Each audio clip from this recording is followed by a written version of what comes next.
Good evening and welcome to the National News broadcast, bringing to you live from the National News studios here at Rupavahini. Ready to bring you the top stories here at home and around the world. I'm ChannelEye Rupavahini. And I'm Natalia Veeravardhana. First, let's take a look at the headlines for tonight.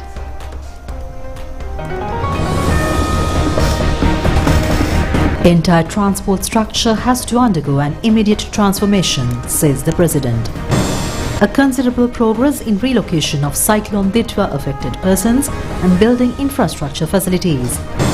Asian Development Bank affirms readiness to provide long-term cooperation to this country. A mega change within the state sector due to GovPay system. Laksala records the highest sales income last year. Results of the crucial general election after students struggle in Bangladesh tomorrow.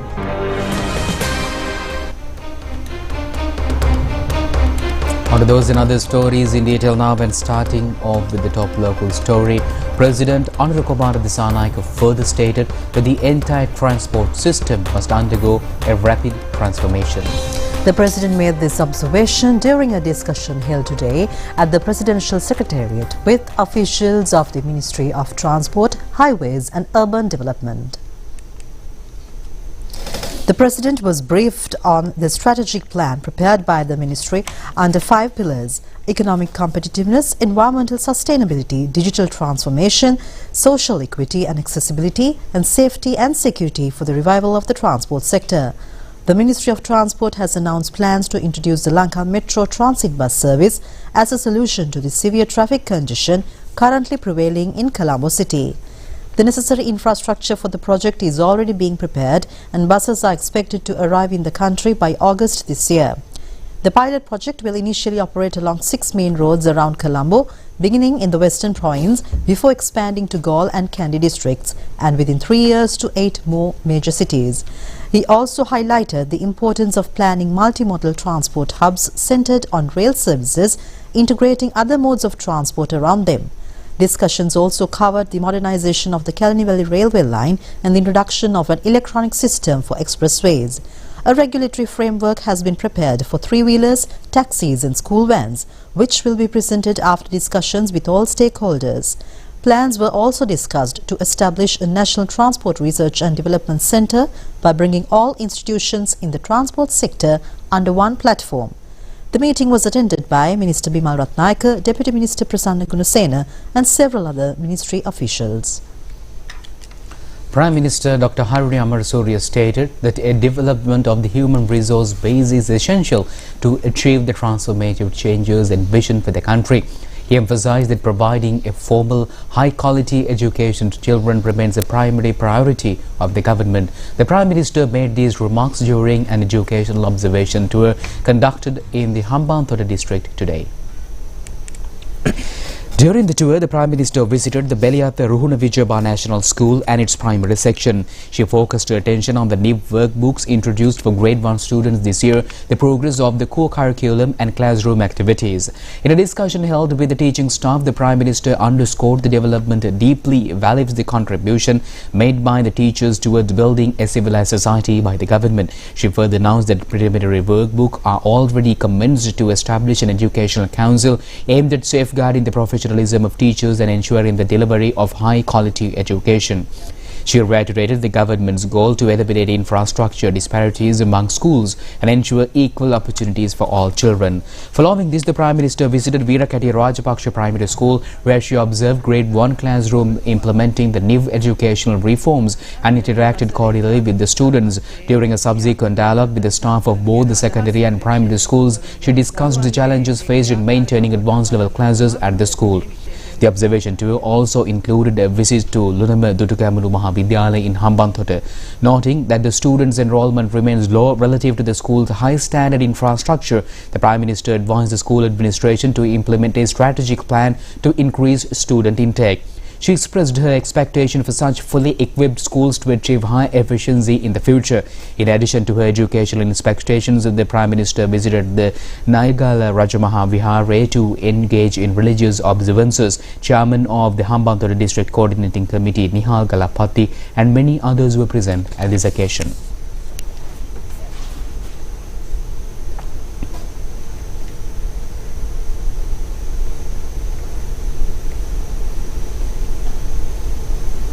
A considerable progress has been achieved in the relocation of Cyclone Ditwa affected persons and building infrastructure facilities.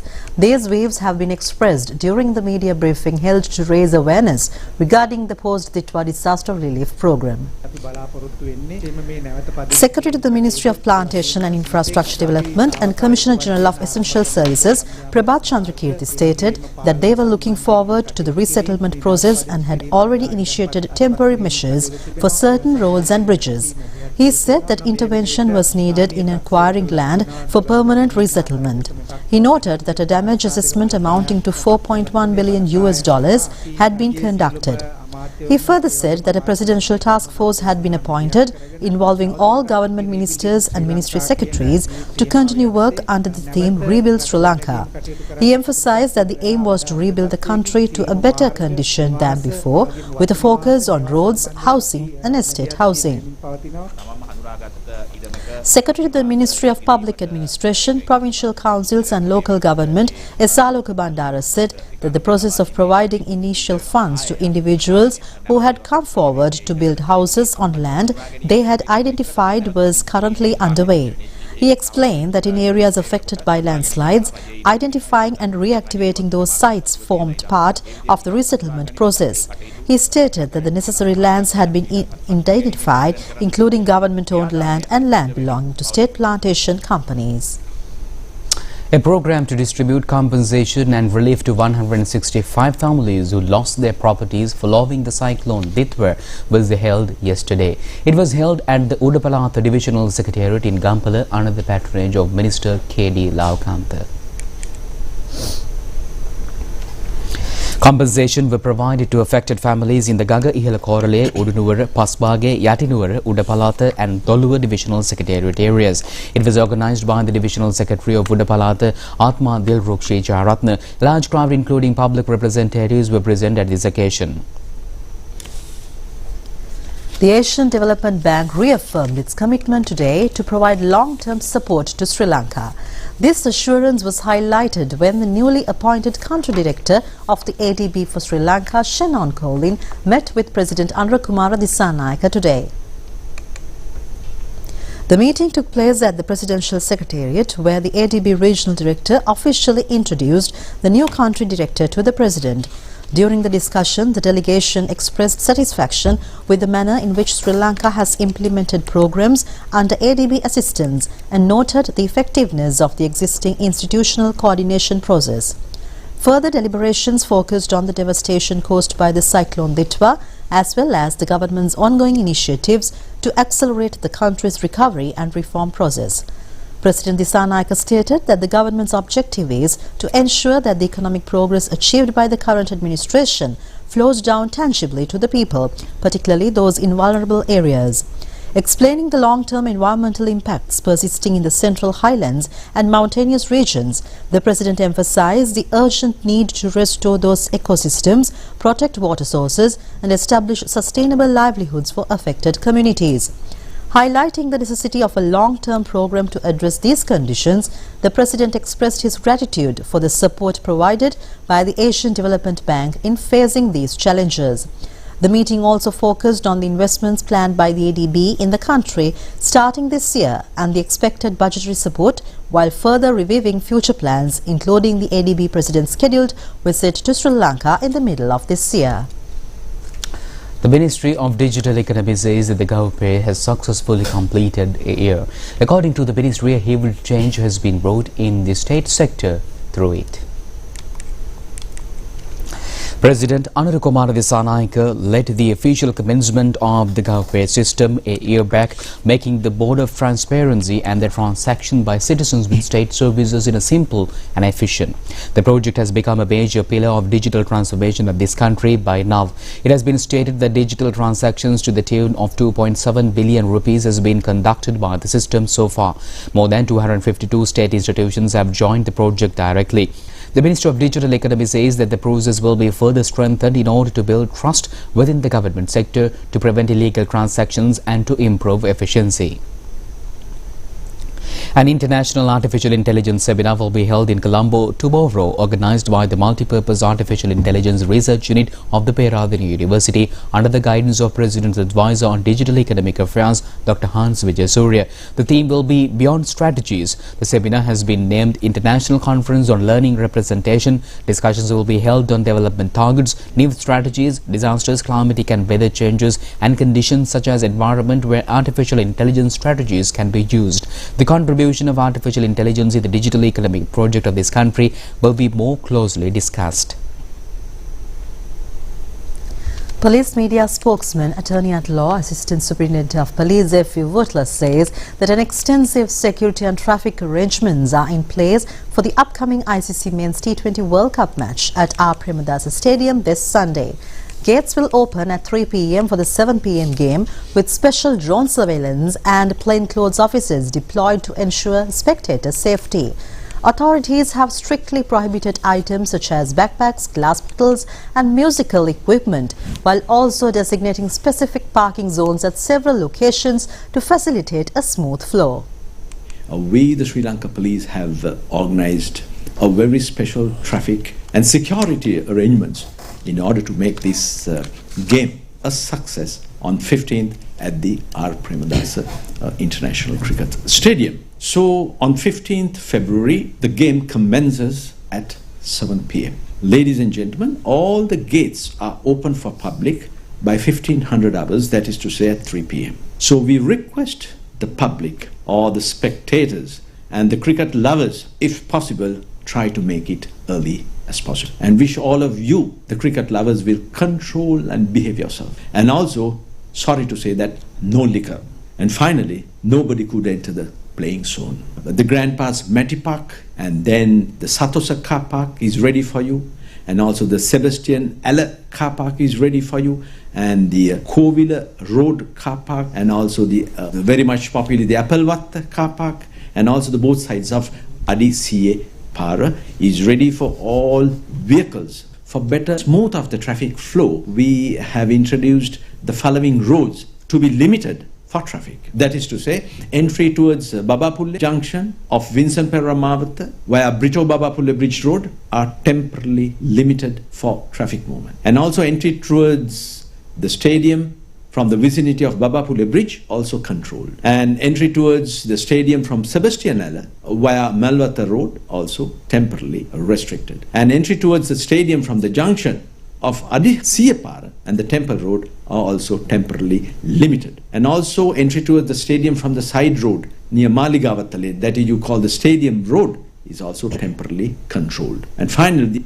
entry towards the stadium from the junction of, we could say, Sadharma Mavata and Temple Road, that is to say Kettarama Road, is also temporarily controlled.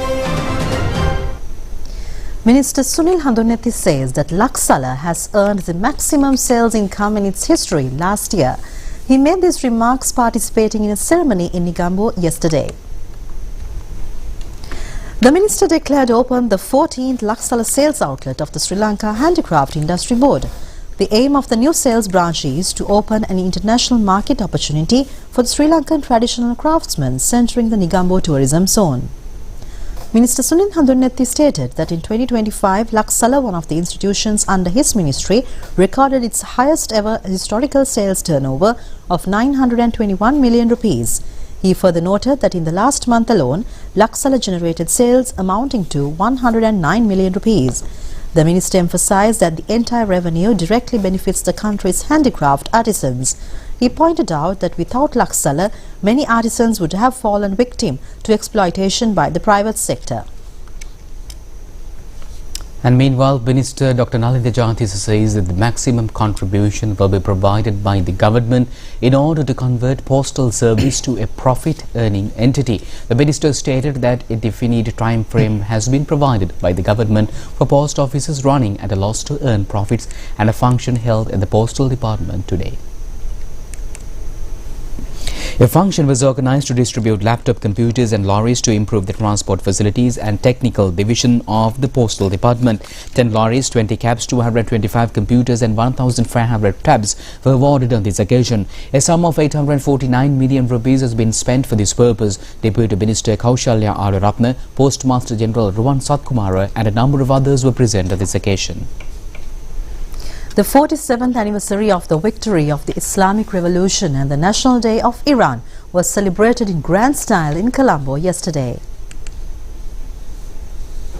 The 47th anniversary of the victory of the Islamic Revolution and the National Day of Iran was celebrated in a grand style in Colombo yesterday. Organized by the Iranian Embassy in Sri Lanka, the event served a vibrant platform to honor the long-standing diplomatic and cultural ties between the two nations. Attendees, including senior government officials, diplomats and business leaders, also explored an exhibition featuring Iran's rich cultural heritage and its latest advancement in science and technology. Chief guest of the occasion, Minister of Health and Mass Media, Dr. Narendra Jati, was warmly received by the Iranian ambassador to Sri Lanka, Dr. Alireza Dilkosh.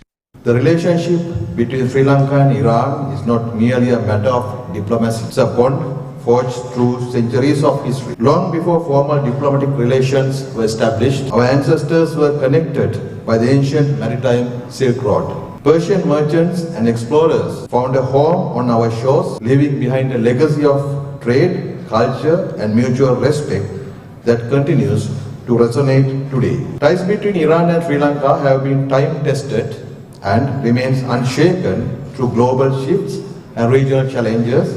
Iran has consistently stood by Sri Lanka as a reliable friend, particularly during our most difficult chapters, be it conflict, the tsunami, the pandemic and economic stabilization. The fruits of our collaboration are visible across Sri Lanka. In this regard, we recall with appreciation the inauguration of the Umayyad Multipurpose Development Project. This landmark achievement, realized through Iranian engineering and financial partnership, is a testament to what our two nations can achieve. It provides not just 120 megawatt of clean energy to our grid, but also life-sustaining water to the farming heartlands of the southeast. We look forward to exploring further partnerships in power generation, refinery modernization, and sustainable management of water resources. Excellencies, from the world-renowned Ceylon tea that warms Iranian homes to the essential petroleum and technical expertise Iran has shared with us, our trade relationship remains a vital artery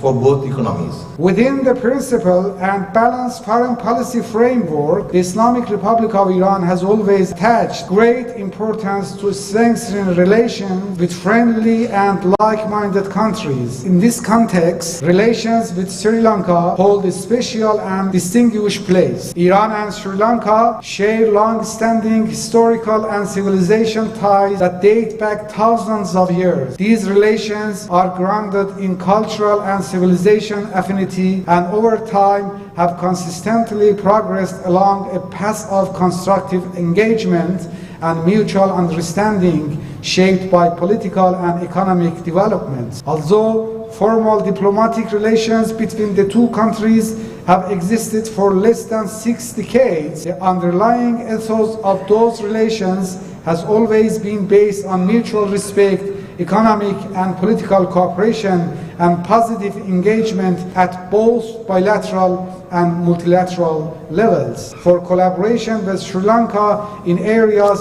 such as trade, investment, energy, agriculture, and science, Iran believes that expanding this partnership can foster innovation, joint projects, boost employment, and promote sustainable economic growth in both countries.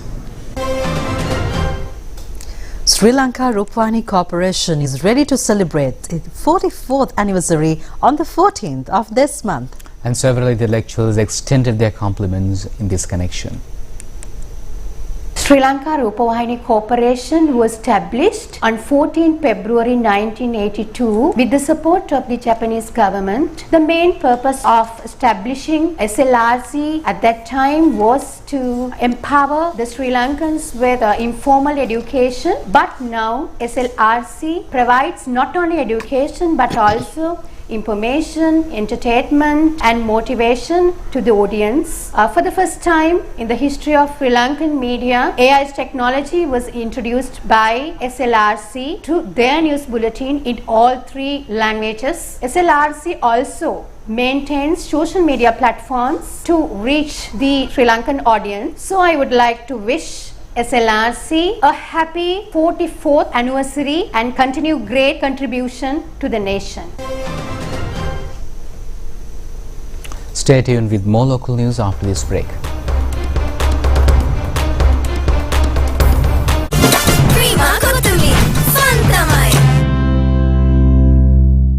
I will wait for you. I'm in love with you. You're my hot and spicy love. Happy Valentine's Day. Prima Kottumi, share the hot and spicy love every day. Prima Kottumi, Fantamai. Live from the National News Studio, Sri Lanka.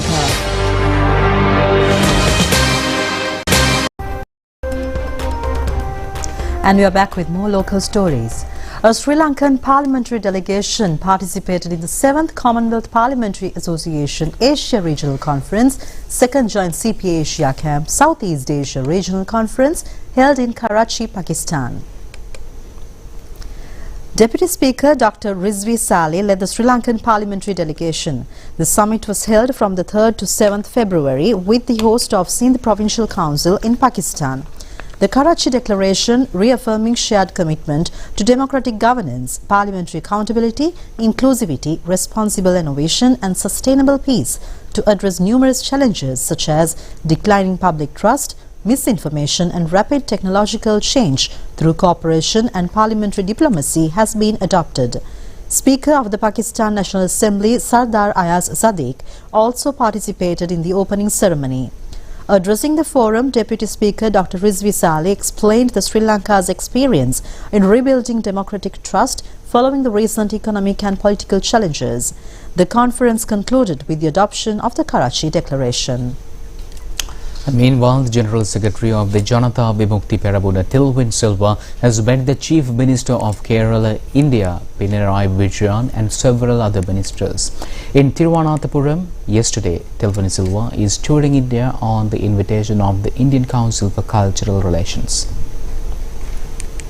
He has also held discussions with the General Secretary of the Indian Communist Party, M.A. Baby, and several others with the Central Working Committee. Attention is also paid to actions taken to eradicate the poverty for people's welfare in Kerala. Discussions also centered on the way to achieve mutual development through various areas and strengthening cooperation with Sri Lanka.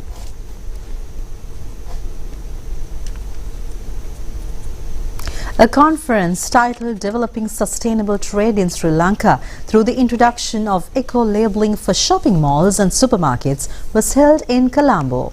The conference was held yesterday and was organized by the National Cleaner Production Center with the support of the EcoMark Japan and the Ministry of Environment. This program aims to promote environmentally responsible practices within the country's retail sector. The Ministry of Industries and Enterprise Development and the Ministry of Environment are also providing their support for this initiative. The program, known as Eco-Label Sri Lanka, has been approved by the Sri Lanka Accreditation Board and has obtained full membership in the Global Eco-Labeling Network. Yesterday's summit served as a strategic dialogue for the transformation of sustainable trade. The event was attended by heads of major shopping malls and supermarkets, officials from Japan EcoMark office and representatives from the Ministry of Environment, Japan. During the event, a formal agreement was signed between the National Cleaner Production Center and the Japanese delegates regarding the initiative. Building pathways for lifelong learning was the theme as DVV International South Asia celebrated its ceremonial opening today in Colombo. The event featured a cultural performance and key insights into the future of adult education within the region.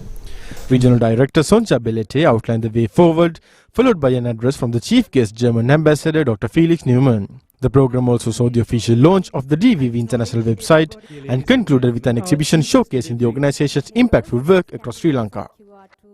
As the Institute for International Cooperation of the German Adult Education Association, DVV International has consistently demonstrated that lifelong learning is essential for economic opportunity, social inclusion and sustainable development. In Sri Lanka, DVV International makes an important contribution by strengthening adult education at a systemic level. By working closely with national institutions and community partners, DVV helps to create meaningful learning and livelihood pathways for youth and adults, especially for those who are not in education, employment or training. Its pathways approach is particularly valuable. Education is not seen as a single intervention, but as a part of a longer journey by helping individuals to regain confidence, build skills and access opportunities. DVD International supports sustainable participation in economic and social life. I would also like to sincerely thank the Ministry of Education, Higher Education and Vocational Education for its excellent cooperation. Mr. Edi Surya, your minister's partnership is essential in strengthening inclusive education and skills development in Sri Lanka. The collaboration between Sri Lankan institutions and German partners reflects the trust and mutual respect that define our bilateral relationship since decades. Sri Lanka has a proud history of adult learning and education. Community learning initiatives, literacy campaigns, workers' education programs, vocational and non-formal education and civic education have all contributed to social mobility, community development and national cohesion. Yet, we must also be honest in recognizing that adult learning has often remained under-resourced, fragmented and undervalued when compared to the formal education. DVV International is globally recognized for its long-standing commitment to adult education, democratic learning cultures and social inclusion. With experience across Africa, Asia, Latin America and Europe, DVV International brings not only technical expertise but also a deep understanding of adult education as a human right, a public responsibility and a key driver of sustainable development. The success of adult learning and education depends on strong collaboration. Governments alone cannot deliver it. Neither can civil society or international partners working in isolation. It requires shared ownership, coordination across sectors and sustained investment. I therefore commend DVV International for working closely with government institutions, universities, civil society and local community. Moving to the Colombo stock market update, the Colombo Stock Exchange ended today's trading positively and the all shares price index closed at 23,652.51 after declining by 3.17 points, which represents a 0.71- change.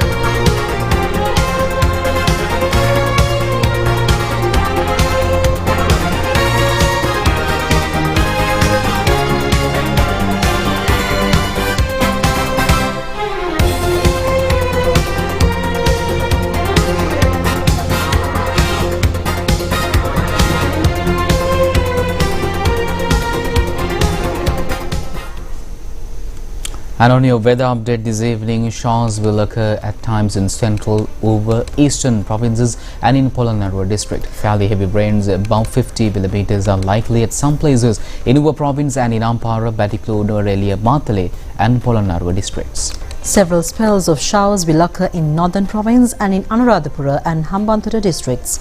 Fairly heavy showers above 50 millimeters are likely at some places in Sabaragamu Province, Kalutara, Galle and Mathura districts. Misty conditions can be expected at some places in Western Sabaragamu and provinces and in Galle and Mathura districts during the early hours of morning.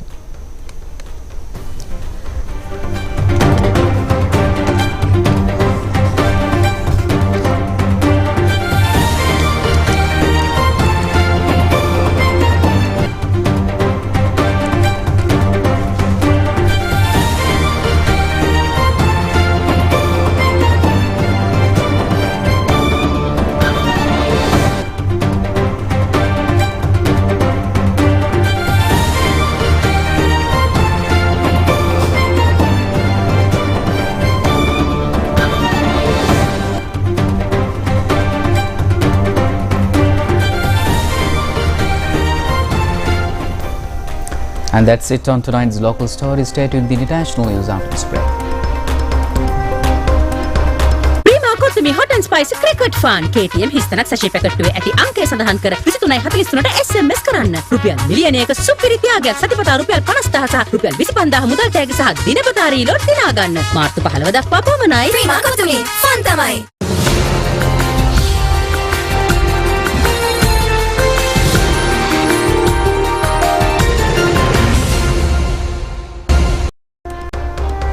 Welcome back, and we are with foreign news. Marking a monumental step in restoring democracy following the 2024 student-led July revolution, Bangladesh is holding its general election today, the 12th February 2026. Over 127 billion registered voters are currently heading to polling stations across the nation to elect a new government, ending 18 months of transition under the interim administration led by Nobel laureate Muhammad Yunus. With former Prime Minister Sheikh Hasina Wami's league currently suspended from political activity, the electoral battle has shifted. The primary contest is now between the Bangladesh Nationalist Party and an 11-party alliance spearheaded by Jamaat-e-Islami, notably the National Citizens Party, founded by pioneers of the 2024 student movement, is a significant partner.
Tonight news reaches tomorrow at the very same time. And I'm Charita, signing off with Natalia. Stay safe. Good night. Good night.